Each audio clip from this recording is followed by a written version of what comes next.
ಪ್ರಾಯೋಜಕರು ಎಂಎಸ್ಐಎಲ್ ಸ್ಫೂರ್ತಿ ಡಿಸ್ಟ್ರಿಬ್ಯೂಟರ್ಸ್ ಸಿಂಧನೂರ್. ನಮಸ್ಕಾರ, ವೈಭವ ನ್ಯೂಸ್ಗೆ ಸ್ವಾಗತ. ಇದೀಗ ಮುಖ್ಯಾಂಶಗಳು.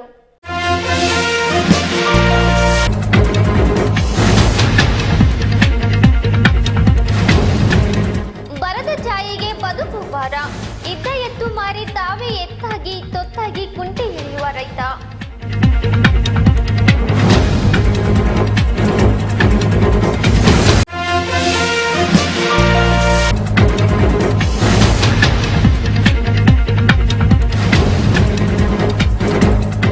ಸಾಲದ ಸುಳಿಗೆ ಸಿಲುಕಿ ಮಲ್ಕಾಪುರ ಗ್ರಾಮದಲ್ಲಿ ರೈತನೋರ್ವ ವಿಷ ಸೇವಿಸಿ ಆತ್ಮಹತ್ಯೆ.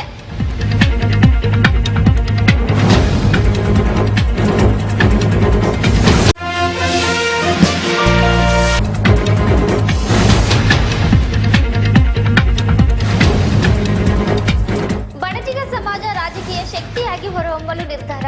ಎನ್ ಶಿವನಾಗಪ್ಪ.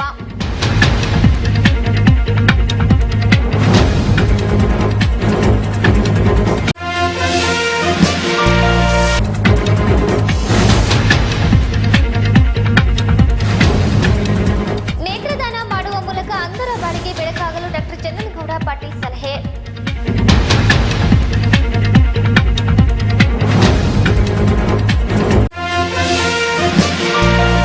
ವಾರ್ತೆಗಳ ವಿವರ. ನಿಜಕ್ಕೂ ಈ ಘಟನೆಯ ಬಗ್ಗೆ ಹೇಳೋಕೆ, ಇಲ್ಲಿ ಪಡುತ್ತಿರುವ ಸಂಕಟದ ಬಗ್ಗೆ ವರದಿ ಮಾಡೋಕೆ ಆಗುತ್ತಿಲ್ಲ. ಬರ ಎನ್ನುವ ಪದವೇ ಇಷ್ಟೊಂದು ಕಠಿಣವೇ? ತುತ್ತು ಅನ್ನಕ್ಕಾಗಿ ಅನ್ನ ಬೆಳೆಯುವ ಅನ್ನದಾತ ಪರದಾಡಬೇಕೆ? ಬರದ ಛಾಯೆಗೆ ಬದುಕು ಭಾರವಾಗಿ, ಇದ್ದ ಎತ್ತು ಮಾರಿ ತಾವೇ ಎತ್ತಾಗಿ ತೊತ್ತಾಗಿ ಕುಂಟೆ ಎಳೆಯುವುದು ನೋಡಿದರೆ ಸಂಕಟವಾಗುತ್ತದೆ. ಇದು ಯಾವುದೇ ರಾಜ್ಯದ ಕಥೆಯಲ್ಲ, ಅಥವಾ ದೂರದ ಸೋಮಾಲಿಯಾ, ಇಥಿಯೋಪಿಯಾದಂತಹ ಬಡ ರಾಷ್ಟ್ರಗಳ ವ್ಯಥೆಯಲ್ಲ. ಕೊಲ್ಲಿ ರಾಷ್ಟ್ರಗಳಿಗೆ ಅಕ್ಕಿ ಕೊಟ್ಟ, ಟ್ರ್ಯಾಕ್ಟರ್ ಖರೀದಿಯಲ್ಲಿ ಏಷ್ಯಾ ಖಂಡದಲ್ಲಿ ಪ್ರಥಮ ಸ್ಥಾನ ಗಳಿಸಿದ, ರಸಗೊಬ್ಬರದ ಆಮದಿನಲ್ಲಿ ರಾಷ್ಟ್ರಕ್ಕೆ ಮೊದಲ ಸ್ಥಾನ ಪಡೆದ ನನ್ನೂರು ಚಿನ್ನೂರು ಅಲಿಯಾಸ್ ಸಿಂಧನೂರಿನ ಒಕ್ಕಲ ಮಕ್ಕಳ ಕಥೆಯಿದು.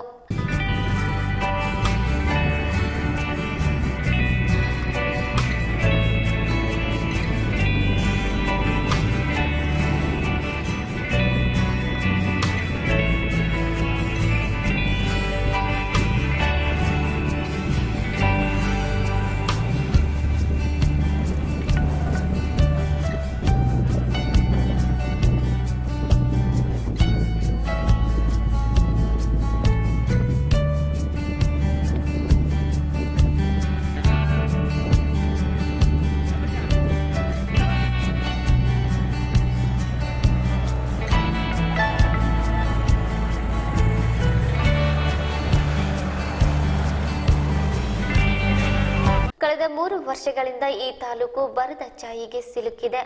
ಮಳೆ ಇರದೆ ನೀರಿಲ್ಲ, ನೀರಿರದೆ ಮೇವಿಲ್ಲ, ಮೇವಿರದೆ ಎತ್ತು ಆಕಳು ಎಮ್ಮೆ ಬದುಕುಳಿಯುವುದಿಲ್ಲ. ಇಂತಹ ದುಸ್ಥಿತಿಗೆ ರೈತ ಸಂಕುಲ ಮರುಗಿದೆ. ಈ ತಾಲೂಕಿನಲ್ಲಿ ದನಿ ಕೇಳುವ ಜನತೆ ಇಲ್ಲವೇ ಎನ್ನುವ ಪ್ರಶ್ನೆಗೆ ಉತ್ತರವಿಲ್ಲ. ಇದ್ದಾರೆ ಆಳುವ ಸರ್ಕಾರಗಳು, ಅದು ತಪ್ಪಿದಾಗ ಕೇಳುವ ಪ್ರತಿಪಕ್ಷಗಳು, ನ್ಯಾಯಕ್ಕಾಗಿ ತಾಲೂಕು ಕೇಳುವ ಹಾಗೆ ಕೂಗುವ ಪ್ರತಿಗಾಮಿತನದ ಸಂಘಗಳು ಎಲ್ಲವೂ ಇವೆ. ಆದರೆ ಇವೆಲ್ಲ ಅಂತಾರಾಷ್ಟ್ರೀಯ ಸಮಸ್ಯೆಗೆ, ಜಾತಿಗಳ ನಡುವೆ ನಡೆಯುವ ಕ್ಷುಲ್ಲಕ ಘಟನೆಗಳಿಗೆ ಪದವಾಗುತ್ತವೆ, ದನಿಯಾಗುತ್ತವೆ, ಹಾಡಾಗಿ ತಮ್ಮ ಪಾಡಾಗಿಸಿಕೊಳ್ಳುತ್ತವೆ. ನಿಮ್ಮನ್ನು ತುಂಬಾ ಹೊತ್ತು ಕಾಯಿಸುವುದಿಲ್ಲ. ಬನ್ನಿ, ಆ ದಾರುಣ ಘಟನೆ ತೋರಿಸುತ್ತೇನೆ.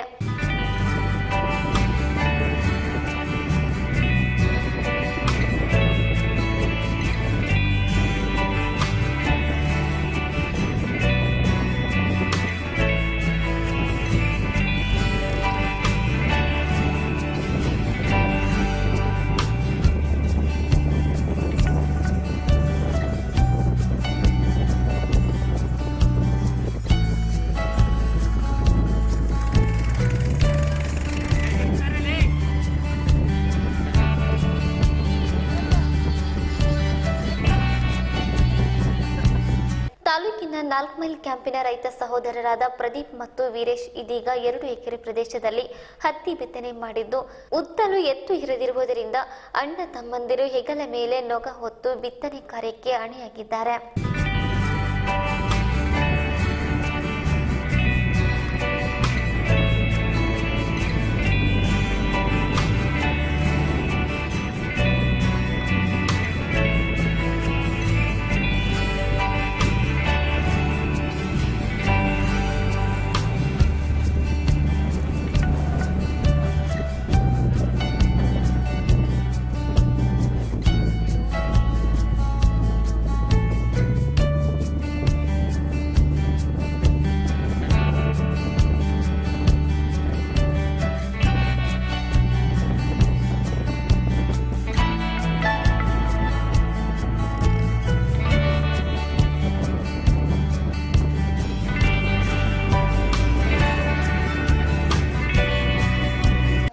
ಕುರಿತು ವೈಭವದೊಂದಿಗೆ ಮಾತನಾಡಿದ ಅವರು, ಏನು ಮಾಡೋದು, ಕಳೆದ 3 ವರ್ಷಗಳಿಂದ ಬರ ಬಿದ್ದು ಇದ್ದ ಎತ್ತು ಮಾರಿದೆ.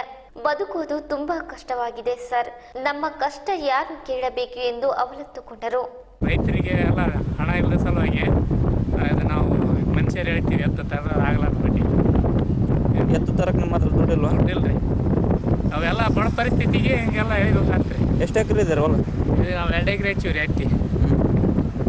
2 ಎಕರೆ ಹತ್ತಿ ಇಟ್ಟಿವಿ.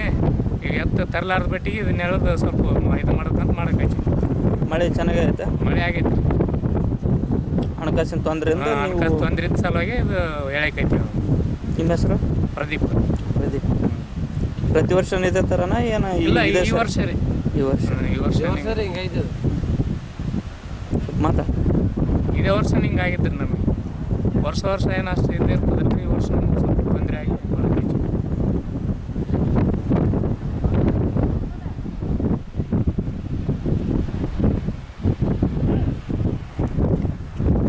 ವರ್ಷ ಎಲ್ಲ ಎತ್ತುಗಳು ಇರ್ತಿದ್ವಿ. ಇದ್ದು ಎಲ್ಲ ಎತ್ತು ಮಾರಿಬಿಟ್ಟಿವಿ. ಎತ್ತು ಮಾರಿ ಈ ರೀತಿ ಮಾಡಕೈತಿವಿ. ಎತ್ತು ಹಣ ಇಲ್ಲದ ಸಲುವಾಗಿ ಎಲ್ಲ ಲಗ್ನ ಮುಹೂರ್ತ ಬಂದು ಎತ್ತು ಮಾರಿಬಿಟ್ಟಿವಿ ರೀ. 2 ಎತ್ತಿದ್ದು ಬಂಡಿದ್ದು ಎಲ್ಲ ಮಾರಿ ಈ ಪರಿಸ್ಥಿತಿಗೆ ಬಂದೈತಿ.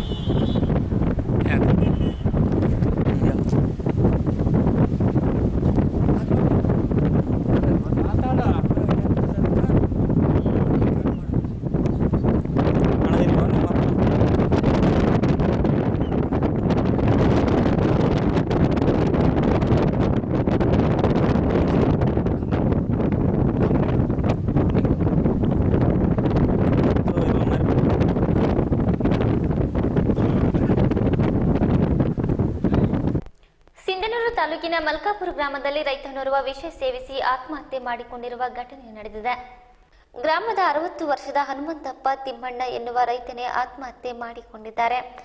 ಇಂದು ಮಧ್ಯಾಹ್ನ 1 ಗಂಟೆಯ ಸುಮಾರಿಗೆ ಹೊಲದಲ್ಲಿ ಕ್ರಿಮಿನಾಶಕ ಸೇವಿಸಿ ಸಾವಿಗೆ ಶರಣಾಗಿದ್ದಾನೆ. ಈತನು ಸುಮಾರು 5 ಲಕ್ಷ ರೂಪಾಯಿಗಳ ಸಾಲ ಹೊಂದಿದ್ದನು ಎನ್ನಲಾಗಿದೆ. ಪ್ರಗತಿ ಕೃಷ್ಣ ಬ್ಯಾಂಕಿನಲ್ಲಿ 1.5 ಲಕ್ಷ ಹಾಗೂ ಖಾಸಗಿಯಾಗಿ ಸುಮಾರು 3.5 ಲಕ್ಷ ರೂಪಾಯಿಗಳ ಸಾಲ ಹೊಂದಿದ್ದನು. ಈತನಿಗೆ 3 ಎಕರೆ ಜಮೀನಿದೆ. ಆದರೆ ಯಾವುದೇ ಬೆಳೆ ಇಲ್ಲದೆ ಇರುವುದರಿಂದ ಸಾಲದ ಶೂಲಕ್ಕೆ ಜೀವ ತೆತ್ತಿದ್ದಾನೆ. ಈ ಬಗ್ಗೆ ಗ್ರಾಮೀಣ ಪೊಲೀಸ್ ಠಾಣೆಯಲ್ಲಿ ದೂರು ದಾಖಲಾಗಿದೆ. ಘಟನೆಯ ಸುದ್ದಿ ತಿಳಿಯುತ್ತಿದ್ದಂತೆ ಸಾರ್ವಜನಿಕ ಆಸ್ಪತ್ರೆಗೆ ಮಾಜಿ ಶಾಸಕ ವೆಂಕಟರಾವ್ ನಾಡಗೌಡ, ಮುಖಂಡರಾದ ಧರ್ಮನಗೌಡ ಮಲ್ಕಾಪುರ್, ವೆಂಕನಗೌಡ ಮಲ್ಕಾಪುರ್, ಬಸಪ್ಪ ಕಲ್ಲೂರ್ ಸೇರಿದಂತೆ ಅನೇಕರು ದೌಡಾಯಿಸಿ ಕುಟುಂಬಸ್ಥರಿಗೆ ಸಾಂತ್ವನ ಹೇಳಿದರು.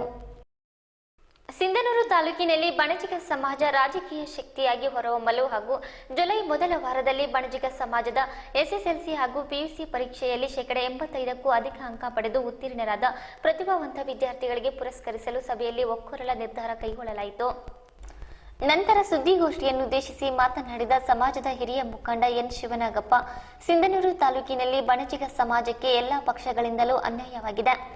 ಚುನಾವಣೆ ಸಂದರ್ಭದಲ್ಲಿ ಎಲ್ಲ ಹಂತಗಳಲ್ಲಿ ಬಳಸಿಕೊಳ್ಳುವ ಎಲ್ಲ ಪಕ್ಷಗಳ ಮುಖಂಡರು ನಂತರ ಸಮಾಜದ ಮುಖಂಡರನ್ನು ರಾಜಕೀಯ ನೇಮಕಾತಿಗಳಲ್ಲಿ ಕಡೆಗಣಿಸುತ್ತಾ ಬಂದಿದ್ದಾರೆ.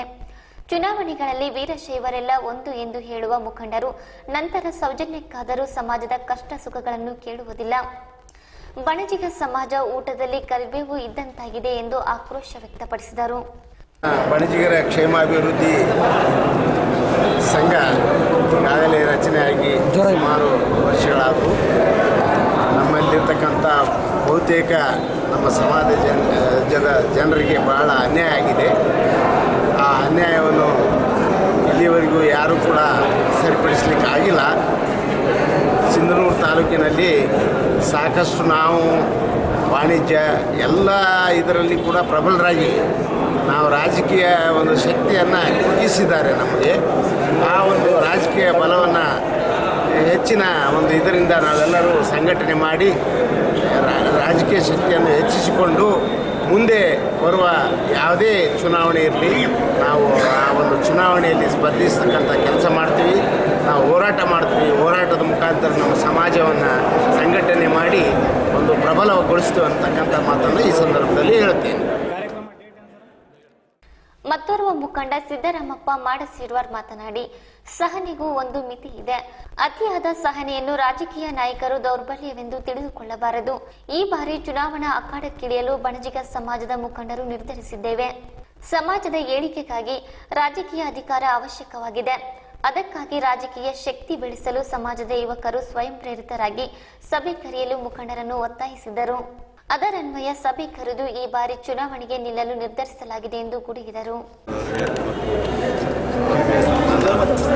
ಮತ್ತು ಸಮಾಜದ ವತಿಯಿಂದ ಅವರಿಗೆ ಶರಣಾರ್ಥಿಗಳನ್ನು ತಿಳಿಸುತ್ತಾ ಈ ದಿನ ಒಂದು ಕರೆದ ಈ ಒಂದು ಸಭೆಯಲ್ಲಿ ಸಮಾಜದ ಏಳಿಗೆಗಾಗಿ ನಾವೆಲ್ಲರೂ ಇಲ್ಲಿ ಕೂಡಿದ್ದೇವೆ. ನಮ್ಮದೇನು ಬೇರೆ ಒಂದು ದೃಷ್ಟಿಯೇನಿಲ್ಲ, ಇದರೊಳಗೆ ಸಮಾಜನ ಬಲಪಡಿಸ್ತಕ್ಕಂಥ ಒಂದು ಉದ್ದೇಶದಿಂದ ಕೂಡಿದ್ದೇವೆ. ಯಾವುದೇ ಮುಂದಿನ ದಿನಮಾನಗಳಲ್ಲಿ ನಮಗೆ ರಾಜಕೀಯದಲ್ಲಿ ಸ್ಥಾನಮಾನಗಳು ಸಿಗಲಿ ಉದ್ದೇಶದಿಂದ ಸೇರಿದೆ. ಅದರ ಜೊತೆಗೆ ಪ್ರತಿಭಾ ಪುರಸ್ಕಾರ ಕಾರ್ಯಕ್ರಮಗಳನ್ನು ಹಮ್ಮಿಕೊಂಡಿದ್ದೇವೆ. ಹೆಚ್ಚಿನ ಅಂಕಗಳು ಗಳಿಸಿದಂಥ ಮತ್ತು ಇನ್ನಿತರ ಕ್ಷೇತ್ರಗಳಲ್ಲಿ ಸಾಧನೆಗೈದಂಥವ್ರಿಗೆ ಕೂಡ ಸನ್ಮಾನ ಇಟ್ಕೊಂಡಿದ್ದೇವೆ. ಈ ಕಾರ್ಯಕ್ರಮವನ್ನು ಇನ್ನೂ ಒಂದು 10-12 ದಿವಸದಲ್ಲಿ ನಾವು ಮಾಡಬೇಕಂತ ಒಂದು ನಿರ್ಧಾರ ಮಾಡಿ ಮುಖಂಡ ದಡೆಸುಗೂರು ಲಿಂಗಪ್ಪ ಮಾತನಾಡಿ, ಮಾಜಿ ಶಾಸಕ ಎಂ ಮಲ್ಲಪ್ಪ ಒಂದು ಬಾರಿ ಈ ತಾಲೂಕಿನಲ್ಲಿ ಶಾಸಕರಾಗಿದ್ದನ್ನು ಹೊರತುಪಡಿಸಿದರೆ ರಾಜಕೀಯ ಪ್ರಾತಿನಿಧ್ಯ ದೊರಕಿಲ್ಲ. ಪಕ್ಕದ ಬಳ್ಳಾರಿ ಜಿಲ್ಲೆಯಲ್ಲಿ ಬಣಜಿಗ ಸಮಾಜದ 5 ಜನರಿಗೆ ವಿವಿಧ ನಿಗಮ, ಸ್ಥಳೀಯ ಸಂಸ್ಥೆಗಳಲ್ಲಿ ಅಧ್ಯಕ್ಷಗಿರಿ ದೊರಕಿದೆ. ಕಳೆದ 4 ವರ್ಷಗಳಿಂದ ನಗರಸಭೆ, ಗ್ರಾಮ, ತಾಲೂಕು, ಜಿಲ್ಲಾ ಪಂಚಾಯಿತಿ ಚುನಾವಣೆಗಳಲ್ಲಿ ಅರ್ಹತೆ ಇದ್ದರೂ ಅವಕಾಶಗಳನ್ನು ರಾಜಕೀಯ ಮುಖಂಡರು ಒದಗಿಸಿಲ್ಲ. ಎಲ್ಲೋ ಕೆಲವರಿಗೆ ತಮ್ಮ ಲೆಕ್ಕಾಚಾರಕ್ಕೆ ಟಿಕೆಟ್ ನೀಡುವುದನ್ನು ಹೊರತುಪಡಿಸಿದರೆ ಈ ಸಮಾಜಕ್ಕೆ ನಿರಂತರ ಶೋಷಣೆ ನಡೆಯುತ್ತಾ ಬಂದಿದೆ. ಯುವಕರು ಸಂಘಟಿತರಾಗಿ ರಾಜಕೀಯ ಮುನ್ನೆಲೆಗೆ ಬರಲು ಸಭೆ ನಡೆಸಲು ಹಿರಿಯರನ್ನು ಪ್ರೇರೇಪಿಸಿದ್ದಾರೆ. ಇನ್ನು ಬಣಜಿಗ ಸಂಘಟನೆ ನಿರಂತರವಾಗಿ ರಾಜಕೀಯ ಚಟುವಟಿಕೆಗಳಲ್ಲಿ ಮುಂದುವರಿಯುತ್ತಿದೆ ಎಂದರು. ಸಮಾಜಕ್ಕೆ ಸಿಕ್ಕಿಲ್ಲ, ಹೀಗಾಗಿ ಹಲವಾರು ಯುವಕರು ಇಲ್ಲ ನೀವೆಲ್ಲ ಮಾಡೋದ್ರಿಂದ ಮುಂದೆ ಕಷ್ಟ ಆಗುತ್ತೆ. ನಾವು ಕೂಡ ರಾಜಕೀಯ ಆಸಕ್ತರಿದ್ದೀವಿ, ನಮಗಾದರೂ ಯುವಕರಿಗೆ ಪ್ರಾಧಾನ್ಯತೆ ಕೊಡ್ರಿ ಅಂತಕ್ಕಂಥ ಒಂದು ಒತ್ತಡ ಬಂದಿರೋದ್ರಿಂದ ಈ ಸಭೆಯನ್ನು ಸೇರಿದ್ದೇವೆ.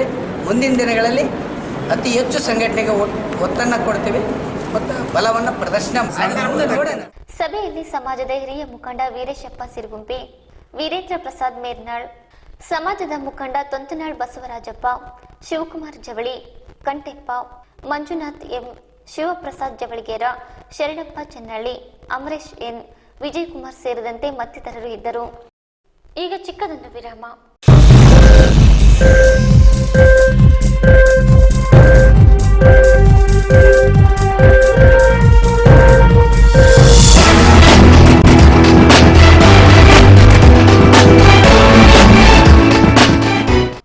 ವಿರಾಮದ ನಂತರ ವಾರ್ತಾ ಪ್ರಸಾರಕ್ಕೆ ಮತ್ತೆ ಸ್ವಾಗತ. ನಮ್ಮ ಮರಣದ ನಂತರ ನಮ್ಮ ಕಣ್ಣುಗಳು ಮಣ್ಣು ಪಾಲು ಆಗದಂತೆ ಅಥವಾ ಸುಟ್ಟು ಹೋಗದಂತೆ ನೋಡಿಕೊಂಡು ಇನ್ನೊಬ್ಬರಿಗೆ ದಾನ ಮಾಡುವ ಮೂಲಕ ಅಂಧರ ಬಾಳಿಗೆ ಬೆಳಕಾಗಬೇಕು ಎಂದು ನೇತ್ರತಜ್ಞ ಡಾಕ್ಟರ್ ಚನ್ನನಗೌಡ ಪಾಟೀಲ್ ಸಲಹೆ ನೀಡಿದರು. ಅವರು ತಾಲೂಕಿನ ಕಲ್ಮಂಗಿ ಗ್ರಾಮದಲ್ಲಿ ಮಾತೃಭೂಮಿ ಸೇವಾ ಫೌಂಡೇಶನ್ ಬೆಂಗಳೂರು, ರುದ್ರಗೌಡ ಟ್ರಸ್ಟ್ ಸಿಂಧನೂರು, ಕಲ್ಮಂಗಿ ಸರ್ಕಾರಿ ಪ್ರೌಢಶಾಲೆಯ ಆರೋಗ್ಯ ಕೂಟ ಇವರ ಸಂಯುಕ್ತಾಶ್ರಯದಲ್ಲಿ ಹಮ್ಮಿಕೊಂಡಿದ್ದ ಕಾರ್ನಿಯಾ ಅಂಧತ್ವ ಮುಕ್ತ ಭಾರತ ಅಭಿಯಾನ ಕಾರ್ಯಕ್ರಮ ಉದ್ಘಾಟಿಸಿ ಮಾತನಾಡುತ್ತಾ, ಬೇರೆ ಕಾರಣಗಳಿಂದ ಒಂದು ಅಂದಾಜಿನ ಪ್ರಕಾರ ಇಂದು ದೇಶದಲ್ಲಿ 20 ಲಕ್ಷಕ್ಕೂ ಹೆಚ್ಚು ಜನರು ಅಂಧಕಾರದಲ್ಲಿ ತಮ್ಮ ಬದುಕನ್ನು ದೂಡುತ್ತಿದ್ದಾರೆ. ನಿತ್ಯವೂ ಸಹಜ ಸಾವು, ಅಪಘಾತಗಳಿಂದ ಲಕ್ಷಗಟ್ಟಲೆ ಜನ ಸಾವನ್ನಪ್ಪುತ್ತಿದ್ದಾರೆ. ಈ ಜನರು ತಮ್ಮ ಕಣ್ಣುಗಳನ್ನು ದಾನ ಮಾಡಿದರೆ ಕೇವಲ ಕೆಲವೇ ದಿನಗಳಲ್ಲಿ ಇಡೀ ದೇಶವನ್ನು ಅಂಧತ್ವ ಮುಕ್ತ ದೇಶವನ್ನಾಗಿ ನಿರ್ಮಾಣ ಮಾಡಲು ಸಾಧ್ಯವಾಗುತ್ತದೆ. ಪ್ರತಿಯೊಬ್ಬರೂ ನೇತ್ರದಾನ ಮಾಡಲು ಮುಂದೆ ಬರಬೇಕು. ಈ ಬಗ್ಗೆ ಶಿಕ್ಷಕರು, ಯುವಕರು, ವಿದ್ಯಾರ್ಥಿಗಳು, ಜನ ಸಮುದಾಯಕ್ಕೆ ಜಾಗೃತಿಯನ್ನು ಮೂಡಿಸಬೇಕು. ಕಣ್ಣಿನ ಸುರಕ್ಷತೆ, ನೇತ್ರದಾನದ ಮಹತ್ವ, ನೇತ್ರದಾನ ಮಾಡುವ ಪ್ರಕ್ರಿಯೆ ಮತ್ತು ನೇತ್ರದಾನವನ್ನು ಯಾರು ಮಾಡಬಹುದು ಎನ್ನುವ ಕುರಿತು ಸವಿವರವಾಗಿ ವಿವರಿಸಿದರು. ತುರ್ವಿಯಾಳ್ ಪ್ರಾಥಮಿಕ ಆರೋಗ್ಯ ಕೇಂದ್ರದ ಮುಖ್ಯ ವೈದ್ಯಾಧಿಕಾರಿ ಡಾಕ್ಟರ್ ಮಂಜುನಾಥ್ ಅಣಗೌಡರ್ ಕಣ್ಣಿನ ಮಹತ್ವ, ಅಂಧತ್ವಕ್ಕೆ ಕಾರಣ, ಕಣ್ಣಿನ ಸುರಕ್ಷತೆಯ ಬಗ್ಗೆ ವಿದ್ಯಾರ್ಥಿಗಳಿಗೆ ಮತ್ತು ಸಾರ್ವಜನಿಕರಿಗೆ ತಿಳುವಳಿಕೆ ನೀಡಿದರು. ಈ ಸಂದರ್ಭದಲ್ಲಿ ಜಿಲ್ಲಾ ಸಹಕಾರಿ ಸಂಘದ ಸದಸ್ಯೆ ಅನ್ನಪೂರ್ಣಮ್ಮ, ಗ್ರಾಮದ ಮುಖಂಡರಾದ ದಯಾನಂದ ಸ್ವಾಮಿ ಮಾತನಾಡಿದರು. ಶಾಲೆಯ ಹಿರಿಯ ಶಿಕ್ಷಕಿ ಬಿವಿ ಅಕ್ಕ ಮಹಾದೇವಿ ಅಧ್ಯಕ್ಷತೆ ವಹಿಸಿದ್ದರು.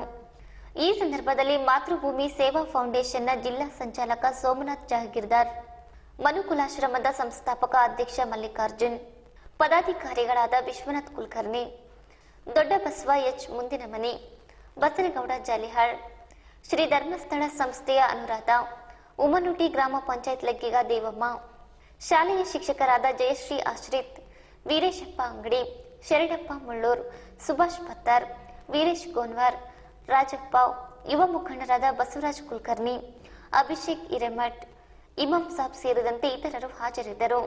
ದೇಣಿಗೆ. ಇದೇ ಸಂದರ್ಭದಲ್ಲಿ ರುದ್ರಗೌಡ ಟ್ರಸ್ಟ್ ಸಿಂಧನೂರು ವತಿಯಿಂದ ಶಾಲೆಯ ಮೂಲಭೂತ ಸೌಲಭ್ಯ ಸುಧಾರಣೆಗೆ ಡಾಕ್ಟರ್ ಚನ್ನನಗೌಡ ಪಾಟೀಲ್ ಅವರು ಶಾಲೆಗೆ ದೇಣಿಗೆ ನೀಡಿದರು. ಅಖಿಲ ಭಾರತೀಯ ವಿದ್ಯಾರ್ಥಿ ಪರಿಷತ್ನ ವಿಭಾಗ ಸಂಚಾಲಕರಾಗಿ ಸಿಂಧನೂರು ತಾಲೂಕಿನ ತುರ್ವಿಹಾಳ್ ಪಟ್ಟಣದ ಚನ್ನಬಸವ ದೇಸಾಯಿ ನೇಮಕಗೊಂಡಿದ್ದಾರೆ. 22ರಿಂದ 25ರವರೆಗೆ ಶ್ರವಣಬೆಳಗೊಳದಲ್ಲಿ ಕರ್ನಾಟಕ ಪ್ರಾಂತ ಅಭ್ಯಾಸ ವರ್ಗದ ಕೊನೆಯ ದಿನವಾದ ಸಮಾರೋಪ ಸಮಾರಂಭದಲ್ಲಿ ಜಿಲ್ಲೆ, ವಿಭಾಗ ಮತ್ತು ರಾಜ್ಯ ಮಟ್ಟದ ಜವಾಬ್ದಾರಿಗಳನ್ನು ಘೋಷಣೆ ಮಾಡಲಾಯಿತು. ಚನ್ನಬಸವ ದೇಸಾಯಿ ತುರ್ವಿಹಾಳ್ ಅವರು ಈಗಾಗಲೇ ಬಾಗಲಕೋಟೆ ನಗರ ಕಾರ್ಯದರ್ಶಿಯಾಗಿ, ರಾಯಚೂರು ಜಿಲ್ಲಾ ಸಹ ಸಂಚಾಲಕರಾಗಿ, ರಾಜ್ಯ ಕಾರ್ಯಕಾರಿಣಿ ಸದಸ್ಯರಾಗಿ ಹಾಗೂ ರಾಯಚೂರು ಜಿಲ್ಲಾ ಸಂಚಾಲಕರಾಗಿ, ಪ್ರಸ್ತುತ ರಾಯಚೂರು, ಬಳ್ಳಾರಿ, ಕೊಪ್ಪಳ ಜಿಲ್ಲೆಯನ್ನು ಒಳಗೊಂಡ ಬಳ್ಳಾರಿ ವಿಭಾಗ ಸಂಚಾಲಕರಾಗಿ ನೇಮಕಗೊಂಡಿದ್ದಾರೆ. ಜನತೆ ರಸ್ತೆ ನಿಯಮ ಪಾಲಿಸಿ ವಾಹನ ಚಲಾಯಿಸಿದರೆ 50% ಅಪಘಾತವನ್ನು ತಪ್ಪಿಸಬಹುದು. ಯುವ ಜನತೆ ವೇಗದಿಂದ ವಾಹನಗಳನ್ನು ನಡೆಸುತ್ತಿದ್ದು ಅಪಾಯದ ಹೊಸ್ತಿಲಲ್ಲಿದ್ದಾರೆ. ಸಾಯುವುದಕ್ಕಿಂತ ಮುಂಚೆ ಬದುಕಿನ ಬಗ್ಗೆ ಯೋಚನೆ ಮಾಡುವುದು ಒಳಿತು ಎಂದು ಸಿಪಿಐ ಸತ್ಯನಾರಾಯಣ ಹೇಳಿದರು. ಅವರು ಮಸ್ಕಿ ಪಟ್ಟಣದ ಮಹಿಳಾ ಪಿಯು ಕಾಲೇಜಿನಲ್ಲಿ ಆಯೋಜನೆ ಮಾಡಿದ್ದ ಮದ್ಯ ಸೇವನೆ ಮತ್ತು ಮೊಬೈಲ್ ಬಳಕೆಯ ಜೊತೆ ವಾಹನ ನಡೆಸಿದರೆ ಆಗುವ ಅವಘಡಗಳ ಅರಿವು ಜಾಗೃತ ಅಭಿಯಾನದಲ್ಲಿ ಮಾತನಾಡಿದರು. ಕೆಲವು ಯುವಕರು ಯುವತಿಯರು ಮೊಬೈಲ್ ಕಿವಿಯಲ್ಲಿ ಇಟ್ಟುಕೊಂಡು ವಾಹನ ಚಲಾಯಿಸುವ ಅನೇಕ ಪ್ರಕರಣಗಳು ದಿನವೂ ಕಾಣುತ್ತೇವೆ. ಇಂತಹ ಅಲಕ್ಷ್ಯತನದ ಸಂಚಾರ ಹಲವಾರು ಅವಘಡಗಳನ್ನು ತಂದೊಡ್ಡಿದೆ. ಅನೇಕ ಜನ ಕಾಲೇಜು ಹುಡುಗರು ತಮ್ಮ ಕ್ರೇಜಿಗೆ ಅಡ್ಡದಿಡ್ಡಿ ಬೈಕ್ ಚಲಾಯಿಸಿ ಪ್ರಾಣ ಕಳೆದುಕೊಂಡ ನೂರಾರು ಉದಾಹರಣೆಗಳಿವೆ. ಅರಳುವ ಸಮಯದಲ್ಲಿ ಸಾವಿನಂಚಿಗೆ ಹೋಗಿ ಹೆತ್ತವರಿಗೆ ಕೊನೆಯವರೆಗೂ ಕಣ್ಣೀರಿಗೆ ಕಾರಣವಾಗುವುದು ಹಿತವಲ್ಲ. ಎಲ್ಲರೂ ಸಂಚಾರಿ ನಿಯಮಗಳನ್ನು ಮತ್ತು ದಂಡಗಳ ಬಗ್ಗೆ ತಿಳಿದುಕೊಳ್ಳಬೇಕೆಂದು ಮನವಿ ಮಾಡಿದರು. ನಾನು ಸ್ಟಾರ್ಟಿಂಗ್ ಈ ಊರಿಗೆ ಬಂದಾಗ ಈಗ ಸುಮಾರು ಫಸ್ಟ್ ಇಯರ್ ಇದ್ದವರು 8ನೇ ಕ್ಲಾಸ್ ಓದ್ತಾ ಇದ್ರು, ಮತ್ತೆ ಕೆಲವೊಂದು 9ನೇ ತರಗತಿ ಓದ್ತಾ ಇದ್ದಾರೆ. ಅವ್ರಿಗೆ ನೀವು ಎಜುಕೇಟ್ ಮಾಡ್ತಕ್ಕಂಥ ಕೆಲಸವನ್ನು ನೀವು ಮಾಡಿ. ಏನಾಗ್ತದಂದ್ರೆ ಆರಂಭದಲ್ಲಿ ಮಾದಕ ವ್ಯಸನಗಳಾಗಿರ್ತಕ್ಕಂಥ ಸಮಯದಲ್ಲಿ ಅವ್ರು ತೆಗೆದುಕೊಳ್ತಾರೆ. ಅದು ತೆಗೆದುಕೊಂಡು ಏನಾಗ್ತದೆ, ಒಂದೇ ದಿನ ಸ್ನೇಹಿತರು ಯಾರೋ ಸಹಾಯ ಮಾಡ್ಬೋದು, 2ನೇ ದಿನ ಸಹಾಯ ಮಾಡ್ಬೋದು. ಹೀಗೆ ಹೋಗ್ತಾ ಕಾಲಕ್ರಮಣ ಹೋಗ್ತಾ ಏನಾಗ್ತದೆ ಅಂದ್ರೆ ಅವನು ತನ್ನ ಮನೆಯಲ್ಲಿ ತನ್ನ ತಂದೆ ತಾಯಿಗಳು ನಿಮ್ಮ ಅಕ್ಕ ತಂಗಿಯರ ಹಣವನ್ನು ಕದೀತಕ್ಕಂಥದ್ದು, ಒಡವೆಗಳನ್ನು ಕದೀತಕ್ಕಂಥದ್ದು, ಗೊತ್ತಾಯ್ತಾ? ಅದನ್ನೆಲ್ಲ ಮಾಡಿಬಿಟ್ಟು ಆ ವ್ಯಸನಕ್ಕೆ ಗುರಿಯಾಗಿದೆ. ಯಾವಾಗ ಮನೆಯಲ್ಲಿ ಇರತಕ್ಕಂಥ ಎಲ್ಲಾ ಒಡವೆಗಳು ಎಲ್ಲ ಖಾಲಿ ಆಯ್ತು, ಇನ್ನ ಮನೆಯಲ್ಲಿ ಗೊತ್ತಾಯ್ತು ಇನ್ನು ಮಾದಕ ವ್ಯಸನಕ್ಕೆ ಆಗಿದೆ ಅನ್ನೋ ಯಾವಾಗ ಅವನಿಗೆ ಸಿಗ್ತಕ್ಕಂಥ ಒಂದು ಹಣದ ಅರಿವು ಏನಾಗ್ತದೆ, ಅದನ್ನ ಕಟ್ ಮಾಡಿದಾಗ ಏನಾಗ್ತದೆ, ಅವನು ಸಮಾಜದಲ್ಲಿ ಬಂದ್ಬಿಟ್ಟು ಮತ್ತೆ ಏನ್ ಮಾಡ್ತಾನೆ, ಕಳ್ಳತನ ಮಾಡ್ತಕ್ಕಂಥ ಮಾಡ್ತಾರೆ. ಈ ಕಳ್ಳತನ ಮಾಡೋದ್ರಿಂದ ಏನಾಗ್ತದೆ, ಕಳ್ಳತನಕ್ಕೆ ಇರ್ತಾನೆ. ಅವನೇ ಯಾರ್ಯಾರು ವಾಹನಗಳನ್ನ ಹೊಂದಿರ್ತಾರೆ, ನಿಮ್ಮ ತಂದೆಯವರಾಗಿರ್ಬೋದು ಅಥವಾ ನಿಮ್ಮ ಅಣ್ಣ ತಮ್ಮಂದಿರಾಗಿರ್ಬೋದು, ಯಾರು. ಎರಡನೇದಾಗಿ ಆ ಗಾಡಿಗೆ ಸಂಬಂಧಪಟ್ಟಿರ್ತಕ್ಕಂಥ ರಿಜಿಸ್ಟ್ರೇಷನ್ ಸರ್ಟಿಫಿಕೇಟ್ RC ಅಂತ ಅದು ಐತೆ ಚೆನ್ನಾಗಿ. ಅದಾದ ನಂತರ ಮೂರನೇದಾಗಿ ಇನ್ಶೂರೆನ್ಸ್ ಸರ್ಟಿಫಿಕೇಟ್, ಇನ್ಶೂರೆನ್ಸ್ ಐತೆ ಅದನ್ನು ಚೆಕ್ ಮಾಡಿ. ಇವು 3 ಚೆಕ್ ಇತ್ತು ಅಂತಂದ್ರೆ ಆ ಗಾಡಿನ ಅವ್ರು ಬಳಸೋದಕ್ಕೆ ಅವಕಾಶ ಇಲ್ಲ ಅಂತಂದ್ರೆ ಖಡಾಖಂಡಿತವಾಗಿ ಗಾಡಿನ ಲಾಕ್ ಮಾಡ್ಕೊತೀವಿ. ಮಾತ್ರ ನಿಮ್ ತಾವಾದ ಇಟ್ಕೊಂಡು ಹೇಳು, ಇಲ್ಲಪ್ಪ ಇವು 3 ಆಗ್ಬೇಕು ಅಂತ ಹೇಳ್ತಾರೆ ಇಲಾಖೆಯವರು. ಇವು 3 ಮಾಡ್ಕೊಂಡ್ ಬನ್ನಿ, ಇವು 3 ಇದ್ರೆ ಮಾತ್ರ ನಾವು ನಿಮ್ಗೆ ಗಾಡಿ ಹೊಡೆಯಕ್ಕೆ ಕೊಡ್ತೀವಿ, ಇಲ್ಲಂದ್ರೆ ಕೊಡೋದಲ್ಲ ಅಂತ. ಯಾಕೆ ಹೇಳ್ತಾ ಇದ್ದೀನಿ ಅಂದ್ರೆ ಇದರ ದುಷ್ಪರಿಣಾಮಗಳು ಸಾಕಷ್ಟು ಆಗ್ತಕ್ಕಂಥದ್ದು. ಒಂದು ವೇಳೆ ಏನಾದ್ರು ಫಾರ್ ಎಕ್ಸಾಂಪಲ್ ನಿಮ್ಮ ತಂದೆಯವ್ರದ್ದು ಅಂತ ನಿಮ್ಮ ತಂದೆಯವ್ರ ಹತ್ರ ಗಾಡಿ ಇದೆ, ಅದಕ್ಕೆ ಇನ್ಶೂರೆನ್ಸ್ ಆದ್ರೆ ಏನಾದ್ರು ಒಂದು ಅಪಘಾತ ಸಂಭವಿಸ್ತದೆ, ಅಪಘಾತ ಸಂಭವಿಸಿರ್ತಕ್ಕಂಥ ಸಮಯದಲ್ಲಿ ಒಬ್ಬ ವ್ಯಕ್ತಿ ಸಾಯ್ತಾನೆ ಅಥವಾ ಅವನಿಗೆ ಕಾಲು ಮುರಿತೈತೆ ಅಂತ ತಿಳ್ಕೊಂಡು ಅವಾಗ ಏನಾಗ್ತದೆ, ಕ್ರಿಮಿನಲ್ ಕೇಸ್ ಆಗುತ್ತೆ. ಕ್ರಿಮಿನಲ್ ಕೇಸ್ ಆದ ನಂತರ ನಾವೆಲ್ಲ ಚಾರ್ಜ್ ಶೀಟ್ ಫೈಲ್ ಮಾಡ್ತೀವಿ, ಕೋರ್ಟಲ್ಲಿ ಎವಿಡೆನ್ಸ್ ಬರ್ತದೆ, ಅಲ್ಲಿ ನಡೀತಾ ಇದೆ. MEC ಕ್ಲೇಮ್ ಅಂತ ಮಾಡ್ಕೊತಾರೆ. MEC ಕ್ಲೇಮ್ ಮಾಡ್ಕೊಂಡಾಗ ಏನಾಗ್ತದೆ ಅಂದ್ರೆ ಎಲ್ಲವೂ ಇದೆ ಗಾಡಿಗೆ. ಈ ಸಂದರ್ಭದಲ್ಲಿ ಕಾಲೇಜಿನ ಪ್ರಾಚಾರ್ಯರು, ಉಪನ್ಯಾಸಕರು ಸೇರಿದಂತೆ ಮತ್ತಿತರರು ಉಪಸ್ಥಿತರಿದ್ದರು. ಜುಲೈ 1ರಂದು ಶ್ರೀ ವಾಲ್ಮೀಕಿ ಜಯಂತ್ಯೋತ್ಸವದ ಅಂಗವಾಗಿ ರಾಜ್ಯ ಮಟ್ಟದ ಜೆಡಿಎಸ್ ಸಮಾವೇಶ ದಾವಣಗೆರೆಯ ಹೈಸ್ಕೂಲ್ ಮೈದಾನದಲ್ಲಿ ನಡೆಯಲಿದೆ ಎಂದು ಜೆಡಿಎಸ್ ರಾಜ್ಯ ಸಂಘಟನಾ ಕಾರ್ಯದರ್ಶಿ ರಾಜ ವೆಂಕಟಪ್ಪ ನಾಯಕ್ ಹೇಳಿದರು. ಮಾನ್ವಿ ಪಟ್ಟಣದ ಪ್ರವಾಸಿ ಮಂದಿರದಲ್ಲಿ ಸುದ್ದಿಗೋಷ್ಠಿಯನ್ನು ಉದ್ದೇಶಿಸಿ ಮಾತನಾಡಿದ ಅವರು, ಕರ್ನಾಟಕ ಪ್ರದೇಶ ಜನತಾದಳ ಪಕ್ಷದ ರಾಷ್ಟ್ರೀಯ ಅಧ್ಯಕ್ಷ ಹಾಗೂ ಮಾಜಿ ಪ್ರಧಾನಿ HD ದೇವೇಗೌಡರು ಹಾಗೂ ಮಾಜಿ ಮುಖ್ಯಮಂತ್ರಿಗಳಾದ HD ಕುಮಾರಸ್ವಾಮಿ ಅವರು ರಾಜ್ಯದ ರೈತಾಪಿ ವರ್ಗ, ಶೋಷಿತ ಜಾತಿಗಳು ಸೇರಿದಂತೆ ಎಲ್ಲ ವರ್ಗಗಳಿಗೆ ಅಪಾರವಾದ ಕೊಡುಗೆ ನೀಡಿದ್ದು, ಅದರಲ್ಲಿ ವಿಶೇಷವಾಗಿ ರಾಜ್ಯದ ವಾಲ್ಮೀಕಿ ನಾಯಕ ಸಮಾಜಕ್ಕೆ ಬೆಂಬಲ ಸಹಕಾರ ನೀಡುತ್ತಾ ಬಂದಿದೆ. 1991ರಲ್ಲಿ ಮಾಜಿ ಪ್ರಧಾನಿ HD ದೇವೇಗೌಡ ನಾಯಕ ಸಮಾಜದ ಪರ್ಯಾಯ ಹೆಸರನ್ನು ಪರಿಶಿಷ್ಟ ಪಂಗಡಕ್ಕೆ ಸೇರಿಸಲು ಲೋಕಸಭಾ ಹೊರಗಡೆ ಮತ್ತು ಒಳಗಡೆ ಅವಿರತವಾಗಿ ಹೋರಾಡಿದ್ದಾರೆ. ಇಂದು ಅದರ ಫಲವಾಗಿ ನಾಯಕ ಸಮಾಜ ರಾಜಕೀಯವಾಗಿ, ಆರ್ಥಿಕವಾಗಿ, ಶೈಕ್ಷಣಿಕ ಹಾಗೂ ಉದ್ಯೋಗ ಮತ್ತು ಸರ್ಕಾರಿ ಸೌಲಭ್ಯಗಳನ್ನು ಪಡೆಯುವ ಮೂಲಕ ಸಮಾಜದ ಅಭಿವೃದ್ಧಿಯ ದಾರಿಯಲ್ಲಿ ಸಾಗಿದೆ. ಅದೇ ರೀತಿಯಾಗಿ ಎಚ್.ಡಿ. ಕುಮಾರಸ್ವಾಮಿ ಅವರು ರಾಜನಹಳ್ಳಿಯಲ್ಲಿ ಮಹರ್ಷಿ ವಾಲ್ಮೀಕಿ ಗುರುಪೀಠ ಮಠ ಸ್ಥಾಪನೆಗೆ ಭೂಮಿ ಖರೀದಿಗೆ ಧನ ಸಹಾಯ ಮಾಡುವ ಮೂಲಕ ನಾಯಕ ಸಮಾಜದ ಜನರನ್ನು ಗೌರವಿಸಲಾಗಿದೆ. ರಾಜ್ಯದ ನೆಲ, ಜಲ, ಭಾಷೆ, ಸಂಸ್ಕೃತಿ ಮತ್ತು ಎಲ್ಲ ಸಮುದಾಯಗಳ ಅಭಿವೃದ್ಧಿಗಾಗಿ ಶ್ರಮಿಸಿದ್ದಾರೆ. ಆದ್ದರಿಂದ ಈ ಸಮಾವೇಶದ ಮೂಲಕ ರಾಜ್ಯದ ಜನತೆಯಲ್ಲಿ ಜಾಗೃತಿ ಮೂಡಿಸುವ ಮೂಲಕ ವಾಲ್ಮೀಕಿ ಜಯಂತಿಯಲ್ಲಿ ರಾಷ್ಟ್ರಾಧ್ಯಕ್ಷರಾದ ಎಚ್.ಡಿ. ದೇವೇಗೌಡರನ್ನು ಅಭಿನಂದಿಸಲಾಗುವುದೆಂದು ಹೇಳಿದರು. ರಾಜ್ಯದ ವಿವಿಧೆಡೆಯಿಂದ ಸಮಾವೇಶಕ್ಕೆ ಆಗಮಿಸಲು ತಾಲೂಕಾ ಮತ್ತು ಜಿಲ್ಲೆಗಳಿಂದ ವಾಹನ ಹಾಗೂ ವಸತಿ ವ್ಯವಸ್ಥೆಯನ್ನು ಮಾಡಲಾಗಿದ್ದು, ಹೆಚ್ಚಿನ ಸಂಖ್ಯೆಯಲ್ಲಿ ಆಗಮಿಸಿ ಸಮಾವೇಶವನ್ನು ಯಶಸ್ವಿಗೊಳಿಸಬೇಕೆಂದು ಮನವಿ ಮಾಡಿಕೊಂಡರು. ಈ ಸಂದರ್ಭದಲ್ಲಿ ತಾಲೂಕಾಧ್ಯಕ್ಷ ಮಲ್ಲಿಕಾರ್ಜುನ್ ಪಾಟೀಲ್ ಬಲ್ಲಟಗಿ, ಪುರಸಭೆ ವಿರೋಧ ಪಕ್ಷದ ನಾಯಕ ರಾಜ ಮಹೇಂದ್ರ ನಾಯಕ್, ನಗರ ಘಟಕಾಧ್ಯಕ್ಷ ಖಲೀಲ್ ಕುರೇಶಿ, ಯುವ ಘಟಕದ ಅಧ್ಯಕ್ಷ ಪಿ ರವಿಕುಮಾರ್, ಮುರಳೀಧರ್ ಶೆಟ್ಟಿ, ಎಸ್ಟಿ ಘಟಕದ ಅಧ್ಯಕ್ಷ ಮೌಲಪ್ಪ ನಾಯಕ್, ಆದಿಶಪ್ಪ, ನಾಗರಾಜ್, ಗೋಪಾಲ್ ಹರವಿ ಇದ್ದರು. ಕೊನೆಯಲ್ಲಿ ಮತ್ತೊಮ್ಮೆ ಮುಖ್ಯಾಂಶಗಳು.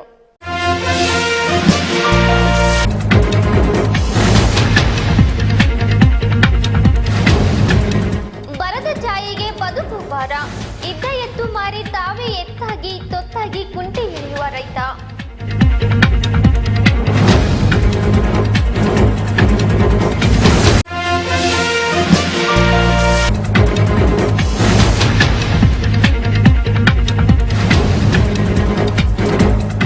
ಸಾಲದ ಸುಳಿಗೆ ಸಿಲುಕಿ ಮಲ್ಕಾಪುರ ಗ್ರಾಮದಲ್ಲಿ ರೈತನೋರ್ವ ವಿಷ ಸೇವಿಸಿ ಆತ್ಮಹತ್ಯೆ.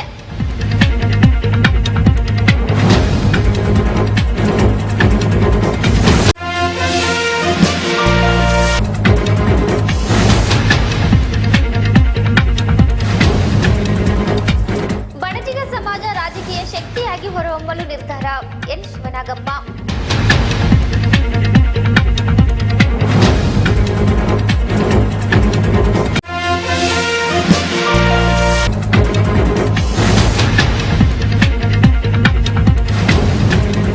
ನೇತ್ರದಾನ ಮಾಡುವ ಮೂಲಕ ಅಂಧರ ಬಾಳಿಗೆ ಬೆಳಕಾಗಲು ಡಾಕ್ಟರ್ ಚನ್ನನಗೌಡ ಪಾಟೀಲ್ ಸಲಹೆ.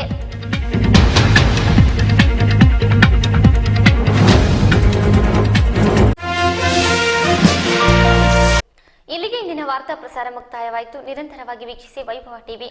ವಂದನೆಗಳೊಂದಿಗೆ ದೇವಿಕಾ ಚನ್ನಬಸವ.